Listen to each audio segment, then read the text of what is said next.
Thanks for tuning into the Texas Scratch King channel. In this video you will hear a short story about Walter Komosinski. By Ozzie Stevens. Ozzie Stevens begins with, Walter was born in Poland. He left home at the age of 13 to join the circus in Germany. He came to the U.S. when he was around 20.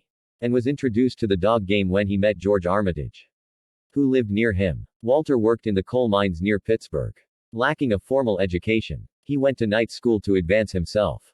He passed an ICS course to become a safety foreman. At this time, George Armitage had a dog called Bing that he couldn't get matched advertised in his book. Armitage boasted that Bing was the best in the country. Walter had a young dog called Jumbo. These were catchweight dogs. Walter didn't feel his dog was ready for Bing. But, with a little persuasion and a few drinks, a match among friends was set up. But, when Walter arrived at the pit, he felt like he was in big trouble. In the other corner stood Harry Clark and Jack Ward along with Armitage. It so happened that they got the surprise of their life when Jumbo won in 1 hour 35 minutes when they picked Bing up. Walter had a friend, John Rufner, who had a dog called Brownie.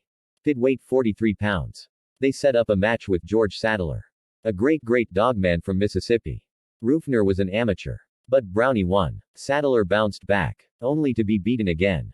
And yet again a third time. This third match went over 3 hours. Rufner then gave Brownie to Walter, who built his whole yard around him. All Walter's dogs were line bred on Brownie. And by 1970 all Walter's dogs were white. Some say he mixed the white bull terrier in. But regardless, they were some of the best dogs around. Komosinski's mutt was sold to Ozzie, who bred him to a granddaughter of Cotton's Bullet. Out of the litter of 4, one was given to Walter. The others, Ozzie's Radar, Brian's Joker, and Brian's Lulu, were absolutely outstanding bulldogs. They could all hold their own with the best dogs of today. Walter had an 85-acre farm, with 3 treadmills in the barn. Any Sunday that I dropped in on him, the dogs would be running all 3 mills full blast. Walter bred and always had plenty of dogs. But you could never get one from him unless he knew you were a good dog keeper. Walter was one tough cookie. When he was 80 years old, he stopped a dog belonging to a man named Livingston in 14 minutes. Livingston took offense to Walter's stopping his dog in such a short time.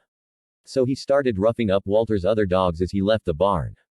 Walter warned him twice. Then Walter let him have it with an uppercut, knocking Livingston back about 8 feet. As Livingston was getting up, Walter quickly took off his glasses, folded them in his pocket, and came in fast, hitting Livingston with a right and dropping him again.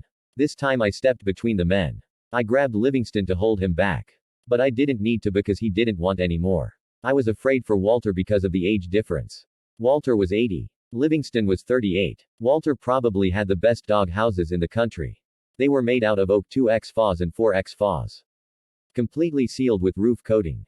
And covered with galvanized roofs. Walter continued to match dogs until he was approaching 87 years of age. He won the last 3 matches he had before he died. He won over Texas Ron and Big Brad at 54 pounds. Males. Ron handled a hell of a dog from Texas. A stifle dog with a good mouth. But Walt's dog, Hero, was one step better. Hero was a grandson of the mutt dog. Match time was about 43 minutes. Walter also beat a son of Zebo out of Rocco's Cherry Bomb. When Walter took sick with circulatory and heart problems, he knew he wasn't going to make it. He instructed his neighbor Stanley to do away with all his dogs. Walter died January 30, 1983 at age 88. I was fortunate to have been a close friend of Walter's for many years. I learned plenty from him. Thanks again for listening to the Texas Scratch King channel. Please don't forget to subscribe, like and share the video and hit the notification icon, so you know when a new one drops.